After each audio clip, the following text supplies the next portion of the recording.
Vikena atu pouto. Ko le whamoremore atu kai omi mua hangofua. Ke kamata e polkalama o e pompongini. Tapke awhio ai tua MAFF i o taulotolotonga. Tapke hau o e whonua tamatui tupowono. Tapke tahine kuini o Tonga, kuina na spau. Tapke tama pirinis kalauni. Tupoutoa ulukalala mo e whale o haa moheofu. Tapke whalangi ka koe eikpare mia o Tonga o na po si ausi ofa ki wahafolau so valeni. Acknowledging the presence of their excellencies and members of the diplomatic corps. The representative of the World Health Organization, Country Liaison Officer to Tonga, Dr. Utaro Satoya. Tapke a Lord Fohe, Lord Vaea, mo hou eik no pere a ene awhio mo hatau whanua. Tapke he tokon pare mia, o na po sa miu kui tawai pulu. Pea mo hou eiki minista o e kapneti. Tapke Palestine leo, ai siasi o Tonga tau ataina, whaifkau laki pi wheleti, mo haa whakaolunga o Tonga. Tapke kau pule ngā ue, o ngāhi potu ngā ue ai pule anga, mo pea pehe foki ki he kau tak ngā ue, o ngāhi kau taha hoa ngā ue. Pea mo e kau whakawhe kotoa, o tau kau whakataha i he polkalama e pongpongini. Tumua ke a watu ai whakatapuni, ki he Tonga kotoa o mau mea mai me he ngalu ea mo e ope. Pea tala mo ka pui ai whakatapuni. Ka ata ke he whina mo tuani, ke whakatau lama e polkalama o e whakataha angani, ki hono whakaola o e tohi whakahinohino whakawhonua a Tonga ki he mo uilelei. Pea ke whakaata foki, ke ngāwe aki ki hono hake aki ai tuunga mo uilelei ai kakai o e whonua. I am indeed honored to be the maid of ceremony for this important event. As we are gathered here today to celebrate the launch of the very first national guidelines for healthy living, which is a significant health development milestone in the cooperative effort to promote health and well-being for the people of Tonga. Ke kamata ai o wau mahu ingani, o ko whakawhe ia tangata eiki tokon Palestini, ai siasi o Tonga tau ataina, ka koe skate tai lahi fokia o siasi.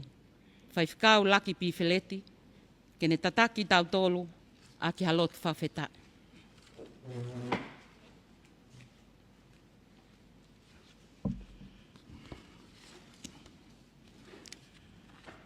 Ki mua ke whai tau lotu ko koripe mua ke ulau ate ki fo i ves folfola koini i loa. Na whai ngawe aki e he ulaki hau e whanua, Kingsas tupo ulaki e ngahi folfola malanga. Ai ku to oia me he tohi ai palofita ko hosea, whae wahe, ko no ono e vesi. Ai au peo no lau, i he pāka au esi. O ku auha ho kakai, i he masiva ilo. Ko uhi ko ke liaki a ilo, te uliaki foki koe. Ke oua na ke taula eki kia te au, koe mea i ho whakangaloi, ai whono aho otua. Te whakangaloi foki, ho whanau. E tau lot, o tua MAFF, ko koe mautamai ofa, ai a Fiona. Ko o whae nei tuku mai ho alo pekia, pane i kuna whaitoka o ne toi tuu, hange koe na mautok whakamanatu. Whakawhainga maalia e hala whanonga, hononga hi whaingata, pamononga hi whiri, o tuu whakaesi kai hao mai mau whanonga, ki e pongpong whakakoloa koe. Koe pongpong ini nei whakatutu he potunga e mo ui, kai o mai potunga e ngoue, ka umā ngahi potunga ue unau whikau aki. Ko hui ke whau hatohi, whakahinohino, A Tonga ki he moilelei. Ai au amanaki ki maulova tuia i he pongpong koini. Tua mafi hange koe wholofola na maulau. Oku aua hoku kakai koe masiva ilo. Kua tuu whanua Tonga i he ako, pe aku hiri o ai poto mo ilo. Ka aku mau masiva i he ilo, ki e ngahi whakahino ai wholofola, ke tokoni i ki mautolu ke mau ai moilelei. Talamahe tangata tohi sa mea koe mau moi utonu ke maua o ke tau fitunoa. Pe ka maua o ke tau walungufulu, koe ngau e pe mo mamahi. Hake mai ngai whakotua ke mei mamani lahi o si lawe si o mau ki whanua si mo vaivaini. Pea mate ke i ki aisi o mau kau ngā whanonga. Kau mau loto atu ke te koe. Tokoni e ngau e whai he pongpongeni, ke maua o ke tau fitungufulu, pea o ke tau walungufulu. Malo guango mahe pongpongeni o ke i lako i fia pe hau e whanua, king tupo wono, tahine kuini ka mai whare hoa mai ofu. Malo lau maare bea lot vaia, ma lot fohi mo hou eki. Kolo e pongpongini o kei whakalau maare bea ek pare mia Tonga ka koe whakawhangalangi o ngau e pongpongini. O na pol, hua kawa me liku. Tokon pare mia ai ka umasi kau minista o e kabineti umau hene pongpongini, ke kau ai pe mua e awhiona. Malo ho kau, si kau ofisa, tataki ngau e ai pureanga o kumau hene. Tatau te whito ke he CEO e potunga e ngoue ka mai potunga e moui o kua nau e whatongi hai pongpongini. Malaho kau mai si kau whafofonga ngai pore anga muri o nau ngau he whonuani mo whaisi o mau tokonia i he whanonga anga o mau whai. Kai ngalo he mau lotu, whai whikau toke tā, wheke mafi. Kau mai si kau taki lotu ko toa beu mau hene pongpongini ke whakailonga e ngawe mahu inga koni he whanua. Si kau pure whawahe, kau ofisa kolo, kau mai ho i whakawhi ko toa be, he kai e mautala hingoa ke awhiona koe o tua koe toka i maananga. Kai ngalo he maulotu, ai si whanau ako unau heni ke kau he prokalama e pongpongini. Ngai kau taha whakamafola lea, unau whakamafola ai ngau e pongpongini ke kau ai awhiona. Tua mafi ai tohenga e ngau e pongpongini, haere mai lau maari o whaiho mautataki. Whakamama ki mautolu, whakaiwia ki mautolu ake ngahi lau maari e moi mama e awhiona. Whakaiwia i mautolu ke hoko ngau e koini, o i kai e ngata peono aonga he pongpongini, kai tu whake atu ke kai ngai Tonga katoa pe. Paki e kakai e whanua ke tupula ke e nau moilelei, paki nau tahi ai nau wā ke he awhiona, paki ho kau mai te mautolonga, o tuputupua i whanonga au mau whai. Whakakato mai ai lotu, o ton ke au kia i e pongpongini, pe au mau kore ngai mean katoa pe e sisu Christ ko alo, ka ko mau whakamoui. Amen. Whamalo atu ki he tangata eik whai whekau, i he lotu lelei ko ka mātāki ai polokalama i pongpongini. E whainga maari e koe ni o ko whiawhia ke whakawhe i ai eik minister e potungau e ngoue, mea toko ni mo wao akau, lot fohe, ke kātakan mea mai o whakahoko atu ai mea taritari o i pongpongini.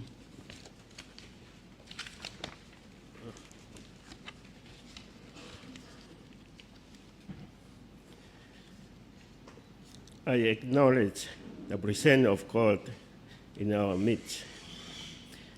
Your Honorable Prime Minister of Tonga, Honorable Huakava Meiliku, Your Excellencies, Honorable Ministers, distinguished guests, ladies and gentlemen.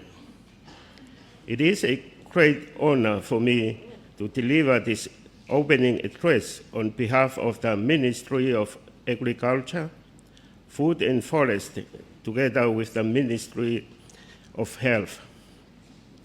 I would like to welcome you all this morning for the launching of the Tonga Guidelines for Healthy Living. I would also like to acknowledge our healthy partners who are present here today for your effort and generous support given to the people of Tonga in the health promotion and changing lifestyles. It is well documented that the main cause of death in Tonga today is due to non-communicable Disease, or NCD. This launch program today highlights the special attention of the government in the implementation of the guidelines for healthy living in Tonga. Let us encourage each and every one of us to eat healthy food, engage in physical activities, and reduce tobacco and alcohol use. Finally, guests of honor, Your Excellencies, ladies and gentlemen, there is a very big task ahead of us. This is hard, but not impossible. Let us join forces together with the Health Promotion Foundation to learn more, change our lifestyle, become healthier, and contribute to healthier Tonga. May our Heavenly Father bless and give us all the energy and wisdom for need on the success of our Tonga guidelines for healthy living. Malo.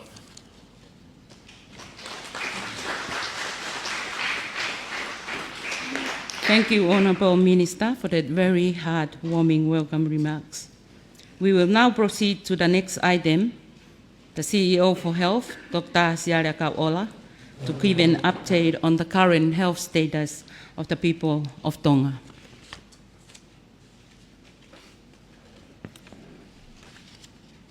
Whatape ki he o tō mafi unea whiu tau loto Tonga. Whatape ki he hau e whanua. Whatapu atu e palemia. Ka ma lot vaya mo hoiki.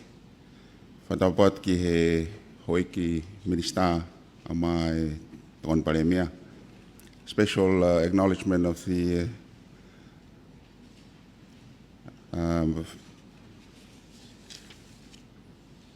members of the diplomatic corps and of course our development partners.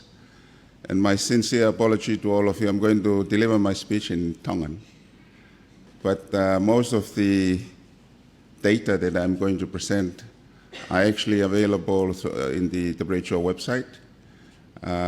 It was taken from a lot of the STEP surveys, which has been published regarding NCD.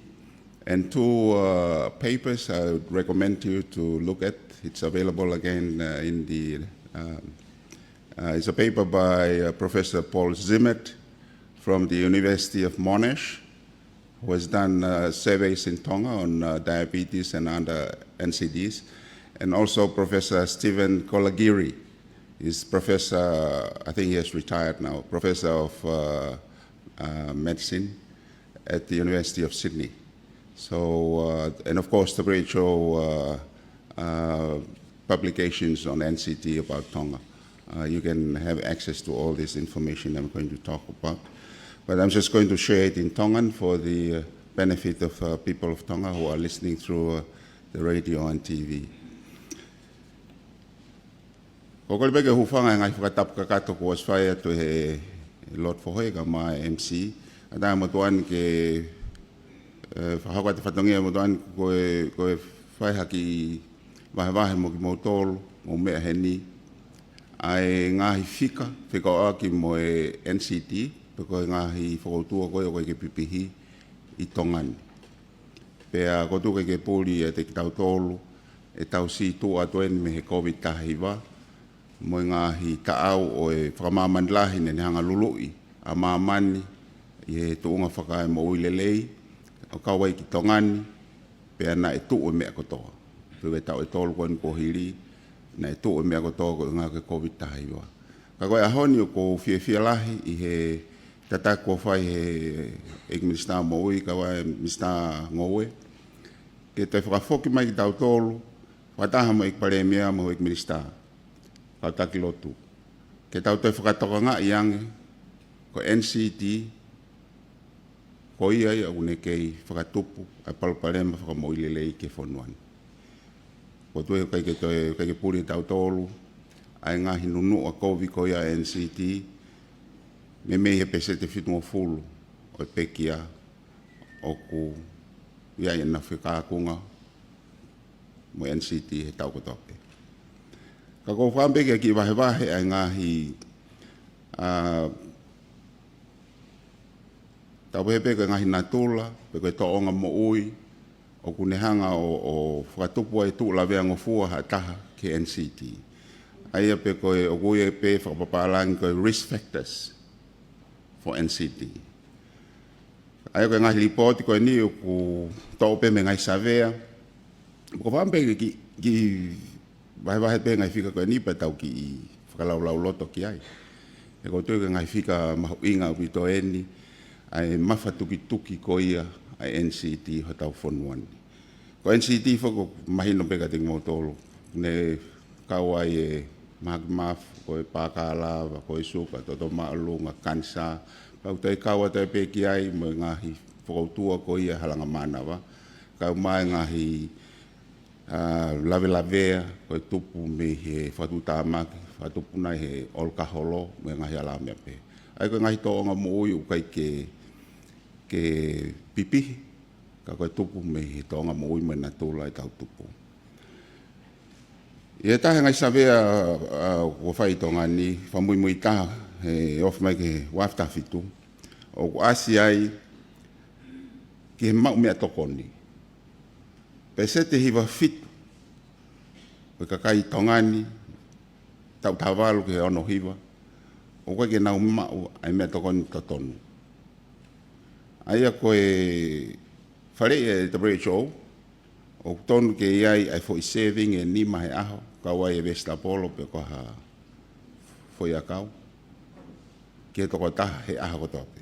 O koe ke au si ai e pese te hiwa fitu o tongani. Koe taha ina whika o ku whakalolomba o pito. Ko ifta paka, pese te ua wha o ku ifta paka. Lahe ange hoik tangataha hoik whewhine. Pese te ni mataha o e kakai tataupe, kahawalu ke ono hiwa. O nau te hanga nau tolo te whakamaasima ai taimu whae kuki. O taimu kou mai mea toko ni o toi whakakonokona ki e maasima. Ai o fulahi, ai tau hepe fulahi kai maasima o whangawhata. Pese te tolu hiwa me mei whanoa o tongani, foi tau ko ia, o kai ke nau whae na toi whamalausino koe o whare ima he WHO he aho tope. Ai au, tau ki lahi tātā koto, koe ke whaha whamalausino. Koe tūnga ke sisino, ai au ku fua ake PMI, pese te fitu, koe lai nei a obese, ai koe taimia ku ovai PMI tolu noa. O ilo peo ku lahi pe tau tolu, tau peo koe, mea pehe, MAFF pe hui, koe fusino. Pese te taha no ko toe, o kei overweight pe ia, ai o kei MAFF pe. Koe pese pe poini taha, kai, koe, ai au ku mahino, au ku tau kātoa ki tau tolu koe ni, he ni au ku tau overweight kātoa. Koe foi mea pe taha au ku maari e tongani koe olkaholo. Pese te walu tolo tongani koe ke mau alkaholo ia. Foi mea e o maari, kau ia he sai taha e Pasifiki, tuke he pe hoi tangata, o ki lahi pe ai alkaholo e hoi tangata. Kau maari e foi fika koe ni he taimi koko o mai ai koe ki he ke kau kawatonga. Watapat pe ke hoi ki mau kawatonga. O hangange o ku kei tolahi pe kau inu kawatonga, o nau mau alkaholo. Ai au pese te onono ai e kau hoi tangata koe au nau mau kawatonga, o nau kei mau ka mahalohi pe. E koe pe whakaamu koe nau huu ki he kumete kawa koe whainga ke tuku ato e ka mahalohi. Kau koe ki whai natula ia ne hanga he step survey o hake me he mau kawatonga. O ne hanga ia o tala mai, o ki nau tolu koe o mau kawatonga, pese te fitu whaa, o ose kawatonga, pe whai ki i mau mea tokonia o ki i hulu atu. Aia koe ki mea ia e taha o whai ki tokangi ai. Koe ki whika pe taha ko whaambeke, o lahi au pite ngai whika ko nau tāna ki ka ko whaambeke, o toto o mea lalahi at pe. Koe taimi ko combined ai risk factors, tau pehewe ue whi whotunga natula whakatopu NCT e taha pe ua. Pese te tolua, o ka kai tonga ni, o nau mauna tolo, e whai respecta, e taha pe ua. Peko pese te lewa e ono fitu, o kuma e respecta ia e tolu ke he nima. Ai au kau ia he ngai fika, o ku whakaloloma o pito. Ai tau whakaukau ki ai. Peko poini taha pe ia, o koe kia hanau respecta. Ai a koutu ko e taha ia hanga himea o ku nehanga o whongi tau tolu ke te whoki e tau tokanga ke NCT. Wa pe whoki mo e tokanga e taha ki he aluifo ai respecta ia ke tau ki lalo. Ai o ke tau taha walu ke wahiwa ku osi asi ai ko kamata ke peseti wha tolo na o tolu ia kue na respecta e taha pe ua pe i tau tatau pe wa uia pesete ni maono o wa respecta ia tolu ke nima ai a koe taha ia o kulahi ang befoke ai hoka respecta he tau ki olunga e tau uahiwa ka koe tokanga ko kamata ke holo ifo e ngahi toonga koe ni ke tau o toi ki laloang koe tuunga koe ia suka ange pe koe me kamata e whatotolo ki ai e professor koe ko Stephen Kolagiri wafe maua ena e whatotolo ia ke kakai koe ia kulu lahi ango nau tau motua ke he tau tahanima pe ananehanga o mai foi fika koe pesete tahanima o tongani i he wafe maua i taimi tatau na nenga ea pe whonga tatau e whatotolo mo whatotolo na e whai ia i tahiwa fitolu i tongani pe moia ai ne mau e foi fika koe pesete fitu point nima. Ai e waha ada tau koe e wanoa, taiwa fitolu, tau pehepe ki he ofi mai ki he konga ki mui e tahiwa hiwa ngofulutupu, wau ke wafe, whai koe ne savea a Kolagiri, tau e wanoa koe ia, kua liunga ua, ai lahi koe ia e sukai tongani. Pene te whai pe me savea a Professor Paul Zimmet, ne kawat kai ki motua tonga pe ko sioni hufanga ne fai he waf tahawa ona meme o mai pe fika tatau ka mahino uto hiki hake ai suka o au ye ke peseti e tahawalu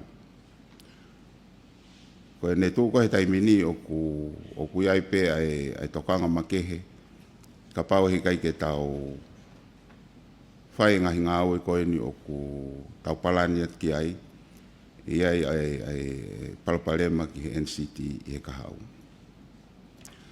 O pia wahi whaku mo ki mautolo i he tuonga whaka Pasifiki ulahi au pito pe ngahi ngā au e kua whai te rau tito ki he ngā au e WHO ka mai SPC kua nau whao e roadmap pe koe NCT roadmap pe koe hala whanonga ke whanonga ai ngai whanua e Pasifiki, hokai ko tongani pe, ko ngahi fika koe ni, ko me tatau ka ato pe Pasifiki, i he tuunga moilelei. Pe koe ai moe foi i whaunga whakalao e taha, koe ko Pacific Legislative Framework, ai a koe whare i eni ke ngai whanua e Pasifiki, ke nau toi tokangange, ke ngahi lao, ke nehanga o malu i kakai, te tau te whito ki hono whakamaketi i koe ia, ke whanau, ngahi mea tokoni o kai ke moilelei. Te whai hano, te whakatoka ngai ange ai ngahi lao o whau ke mahino o ku nehanga o malui ai kakai whanua he ku kawai pe mo e ngahi kautaha ngahi tapaka e nā hū mai he taimetaha o kau he tokoni ke ngahi whanua e Pasifiki kau ton ke whai tau tokanga ke ngahi hū mai ngahi mea koe ni he tau tūla mea ngofua he taimi ko ko mai ngai business ka mai fe whakatau aki o hoko ko i tau ngahi kaunga api.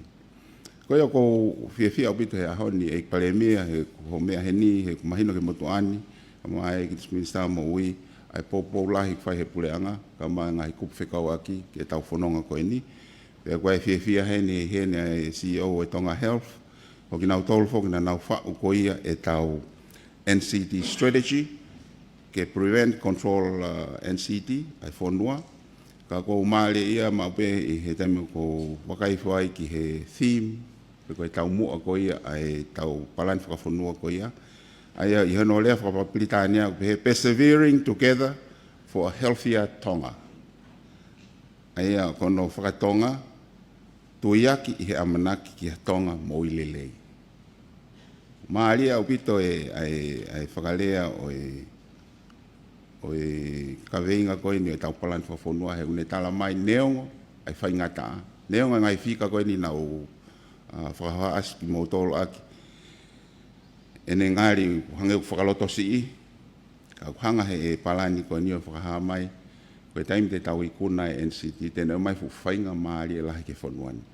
Pea ko whiawhia lahi hei hene a pinga ngoe, pa ko lawe I atu I hene ngahi kupkeke me society mo hene ke tau nimata ono whaingai o e fu peau koe ni unehanga o uesia ki tau tolu ka mai tau hakatupe whanua pea koe ai amanak lelei he hoko e tau whanonga mai taimi ka I kunai ai peau koe ni koe NCT he hoko e whakoloa hoko e whakoloa ka tau tolu te la hengai whenga maari ke mawai malo bitu tua whai.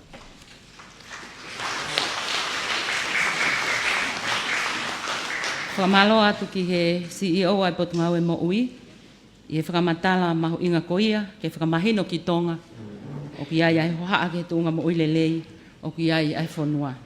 Koe ngahi mo ni mea koia, ne tau tok whanongoa, o ku ne tataki mai ai ki tau tolu ki he uhinga, na e fie mau ai ke whatu ai tohi whakahino whakafonua ko eni, ki he MOH lelei.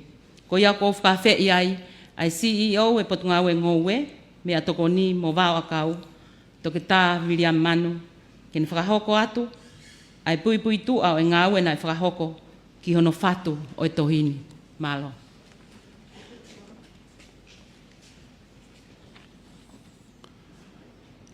Malo, kore whamolmona pe e whahoko whahoa he lefo parangi mo e lefo atonga. The Honourable Prime Minister, Your Excellencies, distinguished delegates, ladies and gentlemen.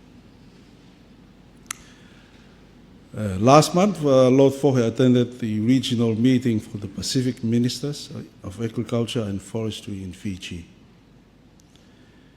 In presenting the national statement for Tonga, mostly on the impact of the COVID-19 and also on the Hunga Tonga Hunga Hapai eruption on agriculture. But at the end, he was saying, in Tonga, we farm, we fish, we weave mats, we make tapa, and then we buy the cheaper, the tastier, the sugary, the salty, and the fatty imported foods. And as a result, Tonga's leading national crisis is the high NCT population and the main cause of death. Your Excellency, today we are launching the guideline and the manual for healthy living to be one of the key tools in Tonga's drive to fight against our national crisis. But first, I would like to acknowledge the key roles of the Pacific community and FAO and the consultant, key Dr. Anne Heyman, the local consultant, Merea Manaki, and the contribution from Karen Fukufuka, Dr. of Tukia, contributing to the success of the two documents of today. In short, the Guideline for Healthy Living document is a guide for healthy diet. Broadly, the recommended diet of 50% of energy foods, 35% of protective foods, and only 15% of body-building foods, with a list of each food type, and in addition are healthy exercises and reduction of consumption of alcohol and tobacco, etc. The guide documents provide a detailed scientific information from WHO and other agencies, and recommendation of the healthy amount and the type of sugar, salt, fat, and water to be consumed per day. In addition, each recommendation is provided at 3 levels: for the individual, for the community, and also for the government to provide policies, etc., etc. The manual is a detailed and an easier to understand version of the guide, and targeted mainly for the trainers of healthy living. But Your Excellencies, the challenge of today is what to do next. The guide and the manual is to be used, and to be used intensively to be successful. The successful production of the guidelines and the manual has shown us the way, with FAO, SPC, Ministry of Health, Ministry of Agriculture, Education, local experts, communities, all contributed to the production of the manual and the guide that we are launching today. Therefore, to be successful from this point onwards, as was mentioned before, we need to work together. We need the guidance from the international agencies, FAO, SPC, etc. We need contribution from the ministries of health, agriculture, education, etc. We need the Tonga Health Foundation. We also need government policies guiding the healthy living. We need communities, especially the church communities. We need access to schools, students, etc. And we also need a leading champion, so individual, as a model for us here today. And that is exactly our challenge of today, ladies and gentlemen, is how to combine all these needs and contribution into one big driving army to fight against NCD. Ko le ufanga whatapu kai whakahokato e whahoa e lea whakatonga. Mahina kua sine urere ato Moimoi atu e Minister Lot 4. Ki whakataha I fisiki he ngōwe, e mai wāutau. Nai whai ai e mea e Minister ki he ola e tamaki o e taumahaki, COVID-19, pe mai pā e mau ngāwhi, I he ngauwe. E hoko mai ai e ne mea ki he mea konu whihi ai e tau whanua, aki e ne pehe, o tau ngauwe, tau tautai, tau lālanga, o tau kokaanga, pe osko ea pa tau whakatau, e mea kai mei muri o maa uifuang, lahianga o suka, lahianga e maasima, o tue lahianga moe ngako. Pe kono o la e, koe ola e toanga kai o whai he whanua, koe maalunga e suka mo e mafu e kakai e whanua, koe taha ia e ngahi tupuanga te whito o e pekia I tonga. Koe ia kuatua e whamalo whawhalanglaki I he kātoanga e ahoni. Ki hongo pepa kone eua, guideline me be nolo ke mo ile lei. Ko ngahi mea ngā ue, ki mea whai aki ai. Ai tau I o tau lawe anga koe ni whanua, koe suka I he whanua. Hei tam tau ko whimau ke whahau koa te whakapapa ki he ngā ue ai SPC, ka ma FAO, mo e Tongatapu and Heimen, ka uma mera manaki, ka en fukufuku ma tofu ofa tukia, na kau mai hono fotutu mo no whau, e o pepa ko ni he ahoni.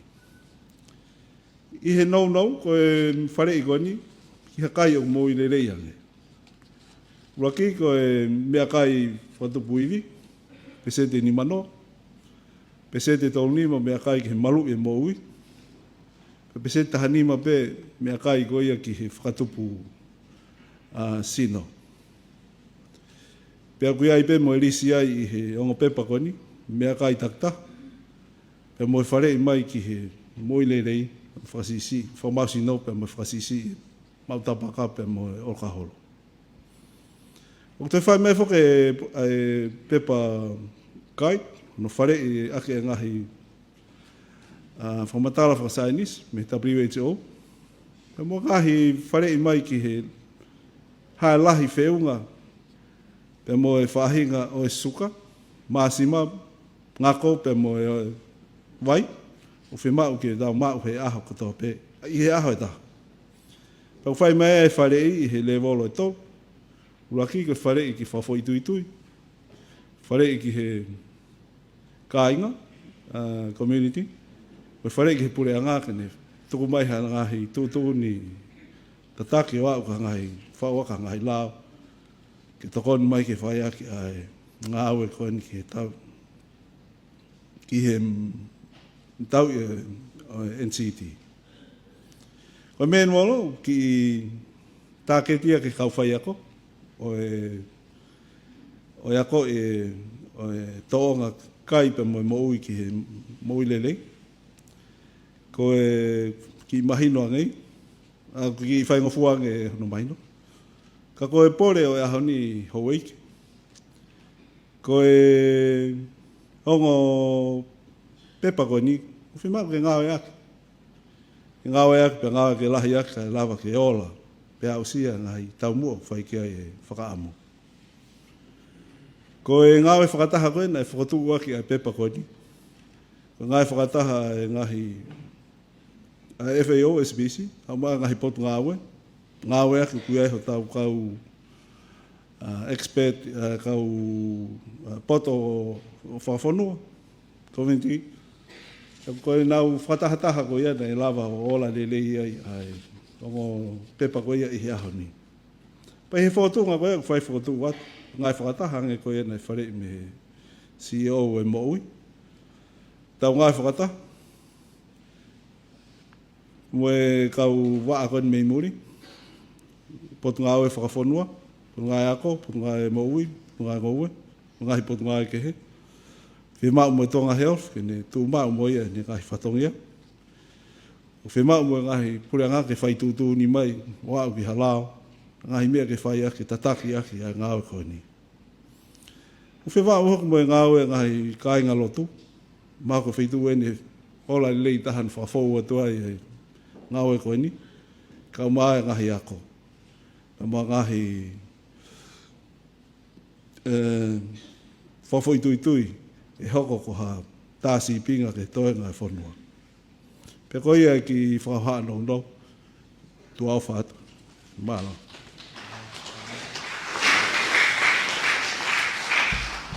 Whamalo ke he CEO, i he whamaala ala ka kato ko ia, whekau ap mo ngā ue ko lava. Ka tō kaki ki he taulonga i whānau, ai ngāhi tō onga mo ui o whatupu mo ui lelei, pe ai puke ni maia e nau whanki atamai mo loto, o whaingata ake toi ngalo, pe mahui mea tek nau tolu. Koe foi mo oni ko iau whakawholofola pe toi whakasainis. Pe koe tau mo aia e polo kalama api ako maalahi, ke teke mo ui lelei ke longa i whanau, lolo tonga e nau ke i tupu hake. Koe whakaamu ki ha tonga e toi mo ui lelei yange i he kahau. Ko ia o tau tadai lelei ai ai longa i whanau pa me api ako teu, ai siasu e siriana o kolo vai, ke nau whakahoko atu haki fo i hiva, ke whakamahu inga i aki ai aho pa mohono tau mua. Ka taka mo paspasi i mai ai longa i whanau kone.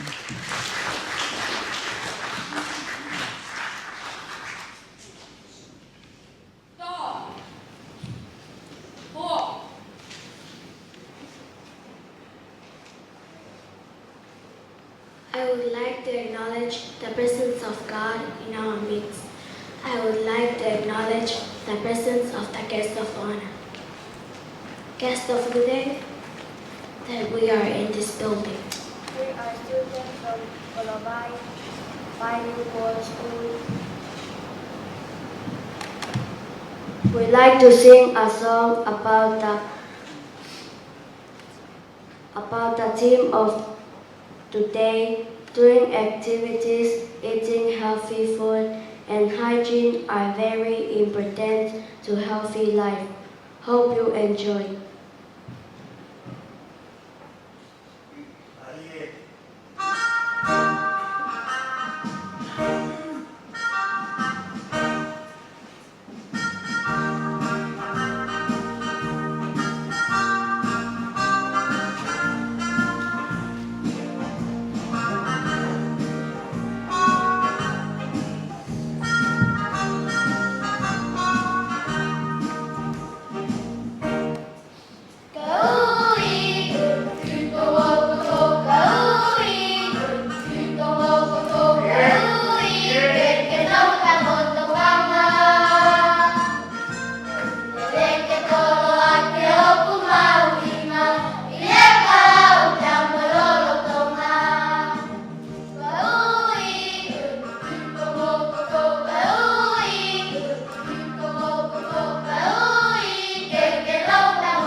Ko e whanau ia pa me he lausi I, pa mo e pōpō ki he kawe inga o e ahon.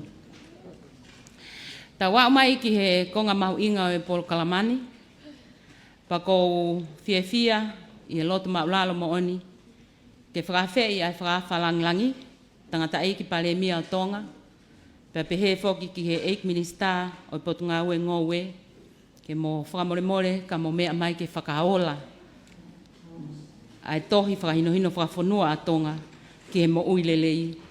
Kai lava ke luwa atu ke kamata hono ngā wei ki hono teke o mo uilelei ai ka kai o e whanua.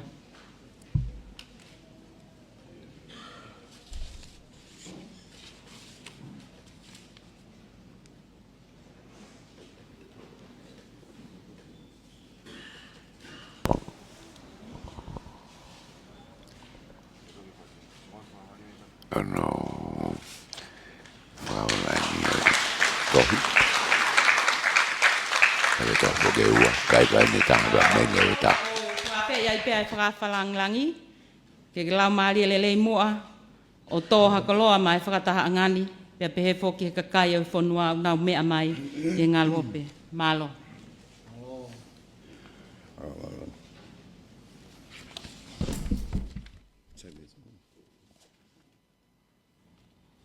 Ta mo to mafi. Ta pen ki tu e o Tonga, ki tu powon. Kuina nas pau, whare ha MOH. Ta pen ke tampeni skauni, bo to al kala, ka maho i whonua. Ta pen ke to pare mia, uma e ho ik minista. Ka whawonga whare lea, ta pen ke ai whikau whike mafi, ka mai ka whikau ko topi na mea hen. Ka whawonga e ngahi whonua muri, o ngahi kautaha tau whingau eaki. Tapu kau sio, mo kau marunga me pureanga, mo ngahi kuwhikau ako toa pe o mou kau mai i he pongpongini. Whakoroa ene, ta ia whainga maari e tau kau whataha mai ai hono whawhetai. Ai ngā welahi koini ko lawa. Ai tohi whaino hino whawhonua a Tonga ki he moui le rei. Ka koe whakataha koini nei toko si, o whoki ai ia e whaamu, e whainga maari e koini. E lawa wahe atoa i ngai whamatara koini ke tokoni. I he paraparema koini NCT o tau whikoki moia. Koe moui le rei, ai nei toki ai whamamafa e ura konfenis whamamain lahi. E he tuaki o moui le rei, pe koe health promotion. Ai nei whakahoko i o tau a ka nata he tahi wawalu no. Koe nau, pe koe koloa, o matuak mahau inga mo fie maau ki hono langa hake, ai tuunga whakalaka oha whonua. I whakasosiare, whakaekonomika.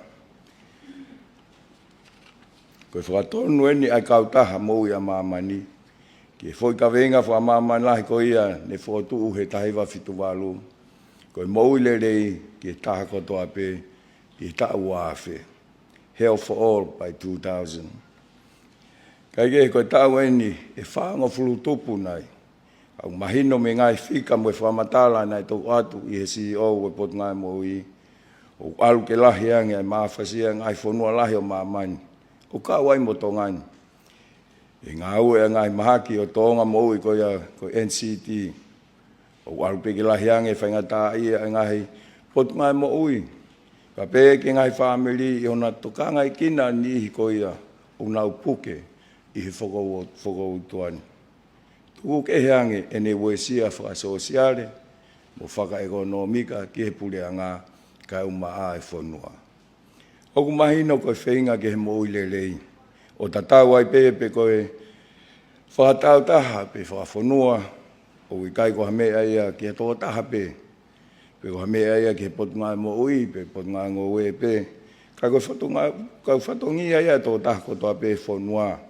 Ka wai pure ngā mo kau take whonua, kau take lotu mo ngai siasi, kau whai ako mo ngahi api ako, kau take ngā we mo ngahi ngā we anga, kau ofisa kolo mo kakai ngahi tukui kolo, o au ki he mātua tau hi whanau, mo i whanau foki. O kuiai ho tau ngafa whatongia, whakafo i tui, mo whawhonua ke whakahoko ki hono tukanga i kina mo hono pātolo aki, ai koloa mahawinga koia, koe moui le rei, ke inasi ai Tonga kotoa.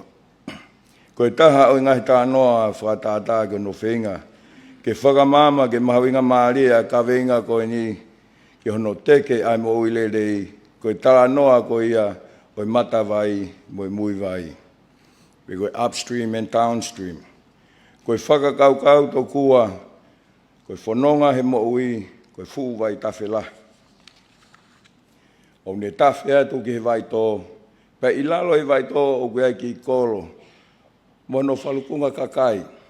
O nau ngā ue, tae mo motu ke whakahauwhi e nihi ko ia ko au hia hifo i he vai tō. Loro tonga e mo kina kakai ke whakahauwhi mo ui pehe. Ne iai tō tahana i tū o sio. Whamama au ki orunga ke vai tawhi. Le mahino ke tō tahani, he kai peto e osi ai ngāwe koe ni o nau whakahoko. Ko i aina ne tukuange ai ngāwe whakahauwhi mo ui kai whenga ke alu ki o lunga ke matawai. Kai Latu ai tō taha, ko ho alu ki whe o ke ilahi pe ngai mo ui hen ke whakahauwhi. Pea tāri mai rewa ai tangatani.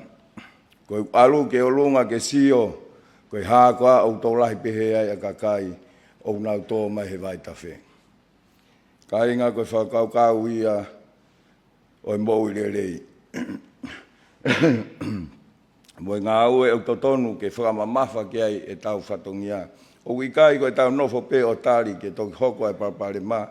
Ka tau tō ngā ue. Ka te au whekumi ke ngā mea o ke he matawai o ne whakatupunga ai parapare mā. Ka ke whakamoreki ke hau tau iwi mo tau taimi. Pe ko hai ki koloa au mau. Au amanak le ai ke haola e whakawhie maari e ange mo tu uloa. Ko ia e uhinga u tau hene he pongpongi ni. Ko whenga puleanga ke tau ngā unu whataha mo ngai whonua lahi o mamani o hiki e tau toka ngā mo e tau iwi.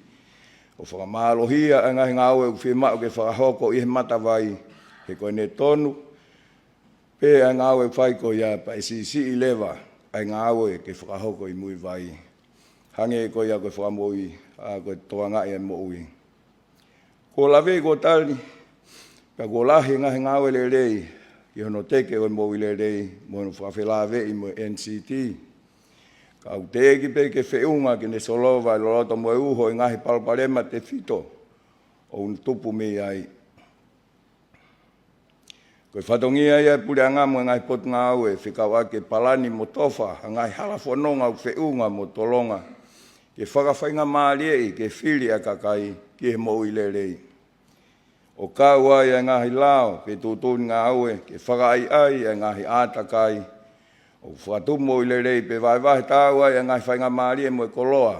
O tau mau ki hono teke o mo ui le rei. Pea pehe whoku ki hano whau ha ngahi whaino hino o kau ai a ngā aue koini o tau whakailonga he aho ni. O mahino ke te au koe konga lahi ngai whamatala i kanoloto o e tohi whainu hinoni. O whakamamafa ia ke whaunga totonu o e tau mau mea toko ni. Pa i kai hala ke pehe koe uho ia o NCT. Pea moe mamaha ki ni tongani. Koe whaunga i kai whakatupu mo le rei o e tau mau mea toko ni. Pea tok tāna ke at peki ai e ngai tonga mo i kai whakamao i sino. Pehe ke mau e tapaka kau maa ai kawa maa lohi. Koe pōre ia whinga ke mo le rei. Pa pehe ke no tau i o NCT. Koe whinga ke liriu a tonga mo ui. Me he ngahi tō onga mo ui o kui kai whakatupu mo le rei. Ki hatu unga o whakatupu mo le rei yang. O kui kai koha mea whaingofua ke liriu ha tonga mo ui. Ko laulau i tau e te wheuhi mo ia. E ko hoko pe ia koe konga o mo ui whakaaho. Koe ngaue laha e whemau ke whai. E koe whiri. Whakafoi tui pia kua pau ke whai aki haloto, moha atamai o hanga maare. Pia mui poupou le rei a hoto a takai. A ia koe konga lahi o whenga liriu koe ni. O kuope atu ke mawhai o potunga mo ui. Ke ngahi whaunga o e tau nonofo e society. A ia uke ati ki nau tolu ai mawhai mo iwi. Ke nau tokoni ki he liriu mo ui ko ia o kuwhie mau. Kau he ngahi programa o kuwhai se o kia e pureanga. Hange pe koe au ki he poupou ke ngai whikana e tānoa ke e CEO. Koe ai ha mau mea tokoni e ngahi ako. Kau ke ai mo e wha CEO ko ngā ka moa tāke te ngai tōpiki. Hange koe ki he universit whawhonua ke wha CEO ai ki he affect pe koe hai mea ue si ai. E ngahi activity ke he. Ai tau tonga mo ui kau ai mo e CEO koe ki NCT. Iai whainga maari e ke wha ia ha whekumi ai. Ka motu whai e pia sio kono whale rei, ai curriculum pe koe tau pihe pe koe silapa ako, ai ngahi ako, ko hinga ke ne to'o atu, ai ngahi whahino hino, mo ngahi ilo whou koe ni ke toi whakakau ki ai, ke ilo, ke toi le rei anga ilo ai whanau, i he nau, ke he tuunga koe ia, o ngahi mea ton ke nau whai. Koe whakamui a motuani ki hongo pot ngā ue, mo ngahi pot ngā ue whikau aki, Ape ke kakai whanua mo mea mai ke porokalamani. Ke tau whamahuinga ia tohi whahino hino koe ni. Ko wha mo whakatahe ahoni. Ke tau tari pia tau Whataha ke ngā ue ke au sia hono tau mua. Ke whakaloloto ilo me tau kei a ngahi whamili i api. Ai sea si mo tukui kolo ngahi api a kōpa pehe foki. Ke pure a ngā mo e kautaki. Oi whonua. Pa ke ngā wea e ke ilo ko ia. Ke malawa o i kunai. Ai ngahi to onga moi mo ngahi ātakai o poupou. Ke mo ile rei. Ke hake ki hake hatonga o mo ile rei ange. Pa ke hao foki. Me ngai mahaki. Oi tonga mo ui pe ko NCT. Tumua ke hoka te I whahoani I he rea whapapalangi. It is my pleasure to deliver just a few words in English on the significance of today's event for the sake of the non-Tongan speakers who are joining us here today. We are here to launch the first national guidelines for healthy living, a milestone in the national effort to promote good health and well-being in Tonga.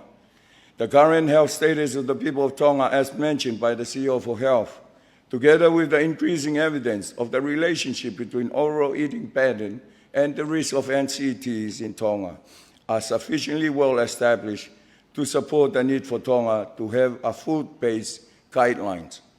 I therefore congratulate the two ministries, Ministry of Health and Ministry of Agriculture, Food and Forestry, and those who have been involved in the development of this guideline. A special heartfelt gratitude to FAO for the financial and technical support in making this project a success. It is highly appreciated. Health is seen as a resource for everyday life, not the objective of living. At the first International Conference on Health Promotion, held in Ottawa, Canada in 1986, good health was considered a major resource for personal, social, and economic development. It is a positive concept emphasizing social and personal resources as well as physical capacities. Therefore, addressing health is not just a responsibility of the health sector, but goes beyond healthy lifestyle to well-being. It demands coordinated action by all concerned government and non-government organizations. People in all walks of life need to be involved as individuals, families, and communities. Professional and social groups also have a major responsibility to mediate between different interests in society for the pursuit of health. This Ottawa Charter was a response of the WHO to the global goal of health for all by year 2000, adopted at the Alma Ata Declaration in 1978.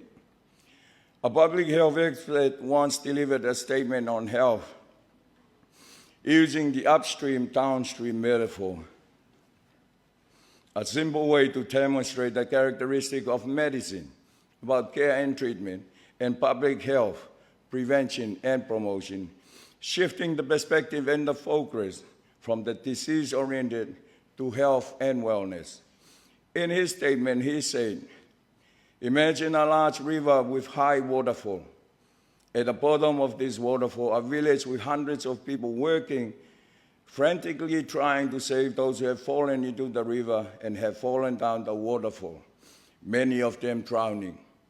As the people along the shores are trying to rescue as many as possible, one individual looks up and sees a seemingly never-ending stream of people falling down the waterfall and begins to run upstream. One of the rescuers asks, "Where are you going? There are still some people here that need help."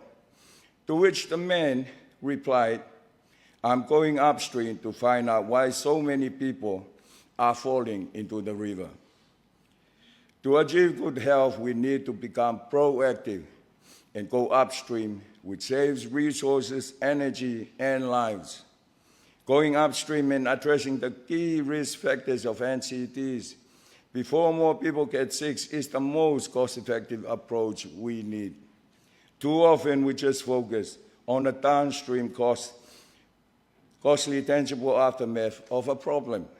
But this parable reminds us that we need to set up upstream systems to support people to make the right choices for health and to ensure those choices are easier and affordable choices. While this system of support are crucial, we also need to cultivate complementary systems that get to the core of the problem, stopping it from ever happening in the first place.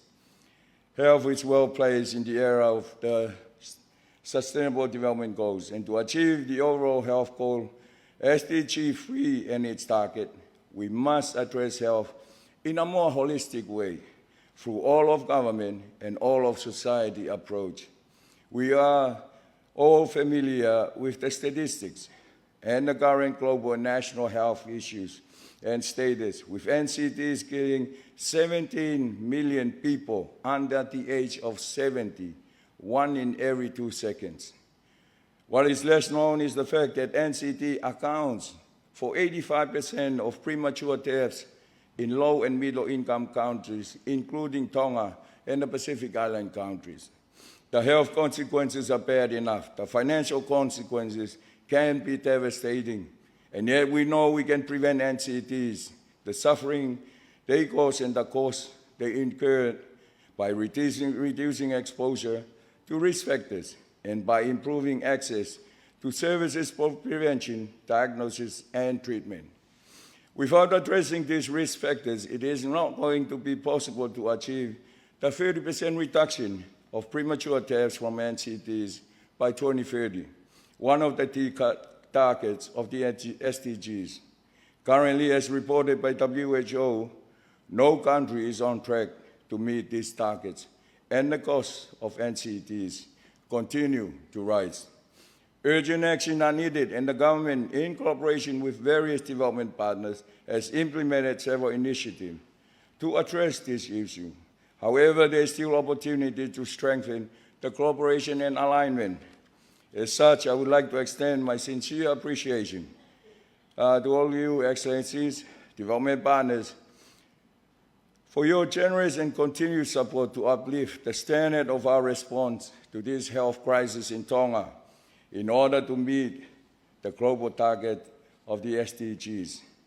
I trust that the two ministries, together with the Tonga Health and other partner agencies, will continue to work collaboratively in communicating and implementing this guideline to help guide the community in making informed decisions in regards to healthy choices.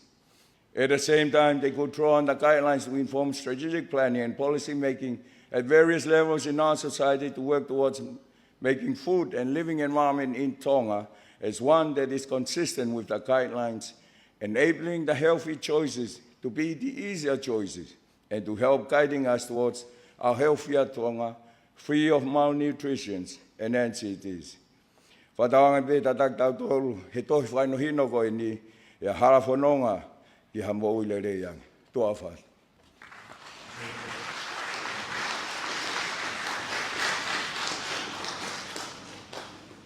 Whamalo ki e ki whalangangi, whaftai he kloa mau inga, mo le lei kua whakoloa aki ai whataha ngan. Ta wau mai ke tō mui o e tau polo kalama, pa kou whawhai ai heni ai CEO o e kau taha mo uile lei a Tonga, Mrs. Ofeina Whirimoi Hala, kene ka tak mai mua whakahoko ai lea whakamalo. The Chief Executive Officer of Tonga Health Foundation, Mrs. Ofeina Whirimoi Hala, with the vote of thanks.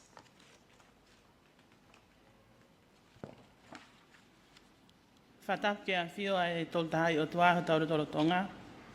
Whatapu ke whanau me whakamapuna hau eiki.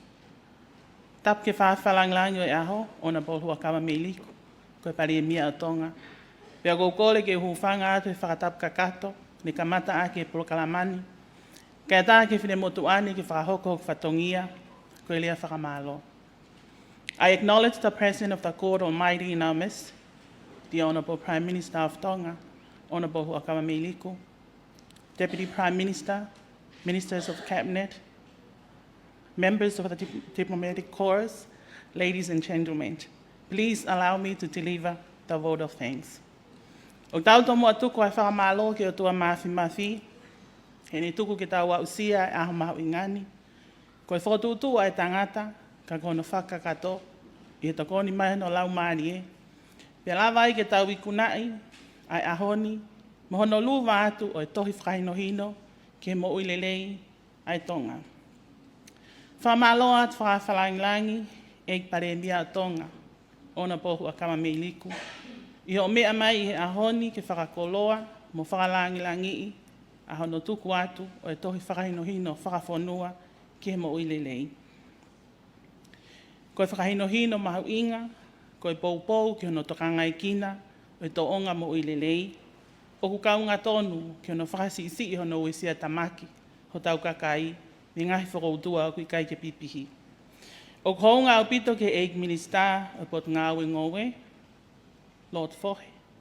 Pepehe ke Minister o mo ui, ona posaia ma upiukala, aha o tataki, pia mho o poupou, ki he ngāwe o whakahoko, i hongo pot ngāwe. Koe poupou ki he mo uilelei, ai kakai o e whonua. O kaua i whoke o poupou mālohi ki he ngahi ngāwe o whakahoko, ke tao ta ofi, mohono o pulei o ngahi whakoutua o kui kai pipihi. Whatawangi o toa MAFF ke ne whakapulupulu ai wheitu una, i ngahi whatongia, i hono tataki o puleanga.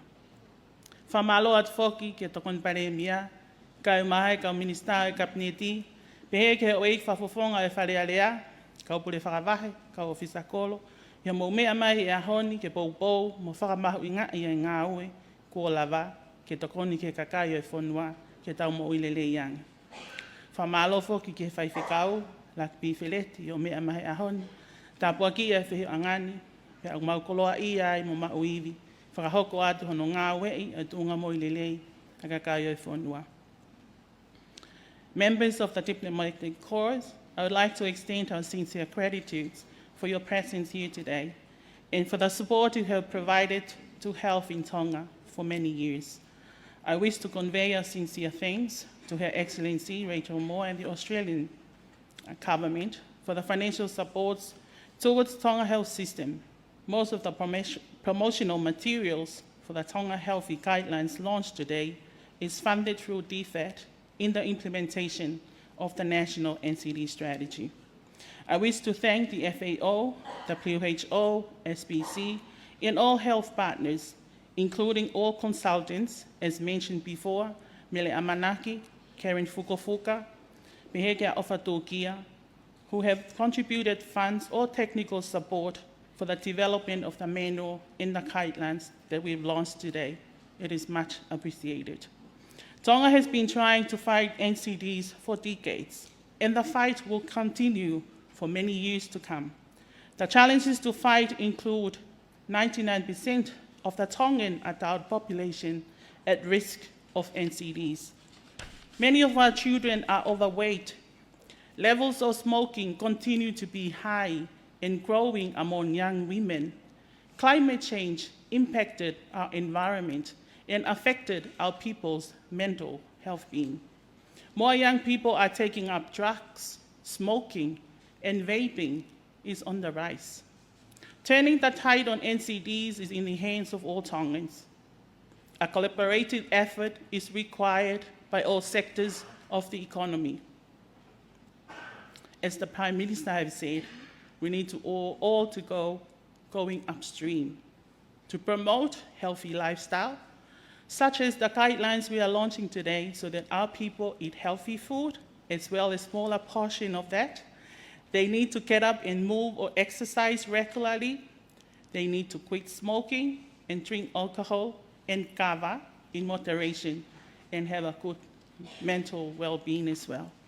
Whakamalo at whoki ke komiti, pehe ke CEO mo ka ngau e kotoa pea e potu ngau e mo ui, tata te whito ke public health, pehe ke CEO mo e potu ngau e, ngowe pa mo e wātātā, mo e kau ngau e kotoa pea, ai ngau e whakataha mo whipopou aki ko mou whai, o lawai ke whakakakato ai ngau e lahi o e ahoni, koe fuafua tohi, whakahinohino, whakawhonua ke tō onga mo uilelei.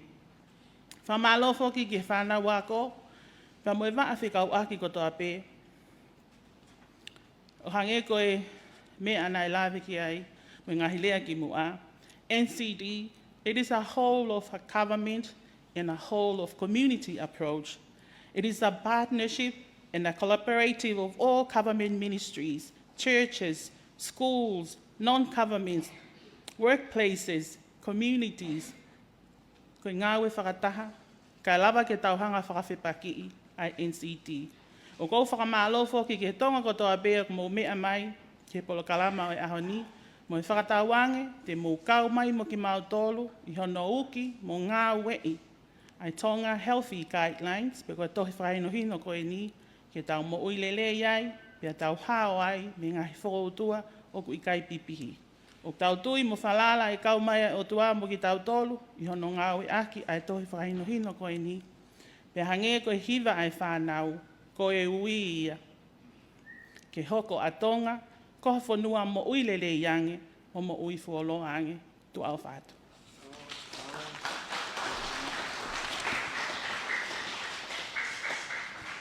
Whamalo ke CEO, i ono whakakato lea whamalo o i katoa ngani.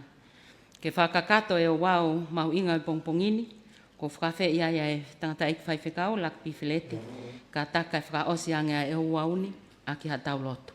Malo. Ke tau lotu, mau whamalo atu eiki ho kau mai i whakatahanga koini. Ko kau mai ko mau i kuna e whakatahanga koini, whaka e tohi koini ke tokoni i mau tolu mo lelei. Tā poi kina mai e whakawhakalanglangi, mo ki mau tolu ko tō bei he whakatahangani. Pea ke luwa atu ai tohini ki he kakai o e whonua, o hange ko hiwa maari e ko mau whanau ko gai me mau whanau. Tua MAFF tokoni ki mau tolu ke mau whaiki ai, a ki ho ngai keresi mo ngai tāpaki. Pea koe keresi o tau egi ko sisu kalaisi, o whaatua ko tamai whehu mo lau maari e maani on, ngai alo whaka te ki mau tolu ko tō bei, o na hiri, kai whai peo tangata. Amen. Malo Pe kakato ia. Mai programa kai pongpong na ruwa ko ia ai to whakaino ino. Pe mo e to ke to kon ko i tonga toa ke mo ia rei. Ke ta ofi ai mafora ai maki i kai pipi. Ma o te me pok mai mo i ngai ma pega aki. Ka wange ko lau ko ia. Ai ka ureka me ko teu ko ko ko e ui. Ki ka o moero lo tongani. Hodang neu le de whaiwatangia, waru fitu poini mawema, whatape mo e live stream ko ia Broadcom FM Broadcasting.